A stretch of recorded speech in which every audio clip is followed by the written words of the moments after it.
Hello and welcome back to our series on writing better research papers. I'm Jason Pratt, coordinator of reading and writing services, and today's video is about using the cost-benefit approach in your writing.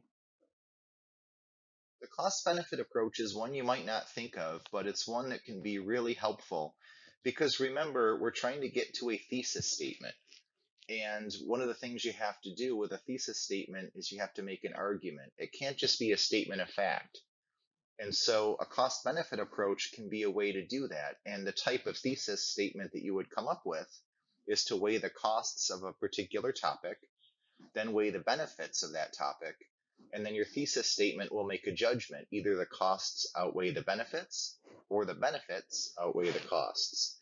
And so for this particular type of approach, it's often helpful to remember that there are many types of costs and also many types of benefits. For example, costs, of course, can include money, but they can also include life. They can include opportunity cost, meaning you're doing one thing, so you're not doing something else. There can be health costs. There can be reputational cost. There can be emotional costs. So all of those things are types of cost. And if you're weighing the costs and benefits of a topic, those could be paragraphs or even pages where you talk about those particulars as it relates to your topic. Benefits can also be of many types. Of course, there are financial or money benefits, but there are also health benefits. There are stability, social benefits, cultural benefits, emotional benefits, scientific benefits. So again, it helps to think about the specific types of costs and the specific types of benefits, because that will help you as you go to write your research paper. Just like the other approaches, not every topic is going to work for a cost-benefit paper. Concussions in sports, probably not a good cost-benefit topic because there really aren't benefits to concussions. But for something like NASA, costs and benefits, hosting professional sports teams, those things have costs, but they also have benefits. And again, you're trying to find something that is arguable so that you can present a thesis that could be supported through evidence, examples, and reasoning. And so what you're looking for is something where there's a debate. And the debate is typically the question, is fill in the blank worth it? And your answer to that would be your thesis statement. Here's an example of a cost-benefit approach thesis statement. And I've highlighted the different aspects of it because one thing to think about when you're writing a really good thesis statement is you not only want to make your argument clear, but if you can work in some aspect of a counter argument and also maybe some aspect of the points that you will be presenting, it will help your thesis not only make sense to the reader, but it also directs your paper and helps you as you write. So here's an example thesis statement that could come from a cost-benefit paper. Although the costs of hosting an NFL team are high, the economic, social, and quality of life benefits to the community justify the expense. So notice the cyan is the counter argument. Although the costs of hosting a team are high, that's what the other side says. And then this writer has three particular elements or types of benefit that he or she believes outweigh that counter argument.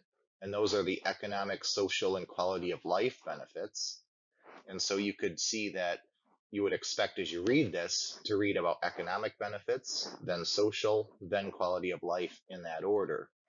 And that also helps you as a writer because if you're stuck with what to write next, you can go back to that thesis statement that outlines the argument. And then we have the declarative thesis statement.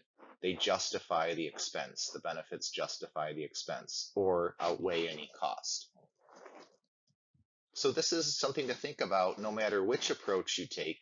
Make sure your thesis statements are declarative, clear, but also outline some of the reasons why your thesis is valid. That will really help you as you write. One last note is titling your paper. That title is an opportunity. Don't title your paper Essay 2 or don't title your paper Professional Sports. Make it more specific. Make it the title of your paper. Make it so it couldn't be the title of someone else's paper, or at least it could be a title that would fit your thesis.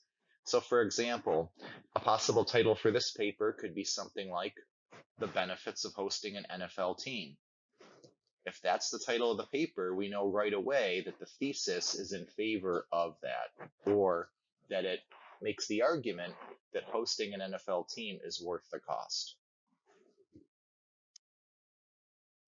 So I hope you found this video helpful, and I hope you give the cost-benefit approach a try in a research paper, or in even just a term paper where you might have some options, because a cost-benefit analysis is a really useful tool. It's a great way if you like statistics, because now you can get into numbers. But it also works really well, as I mentioned, for those other types of costs that are more qualitative, like quality of life, emotional costs or emotional benefits, society and culture, these types of things that are hard to quantify, but are still tangible things, tangible benefits, and can be used in a paper like this. As always, if you require more help or if you have questions about writing, please visit the Writing Center. This slide details how to make an appointment, or you can always email me at jpratt@niagara.edu. Thank you for watching, and we'll see you again in the next video.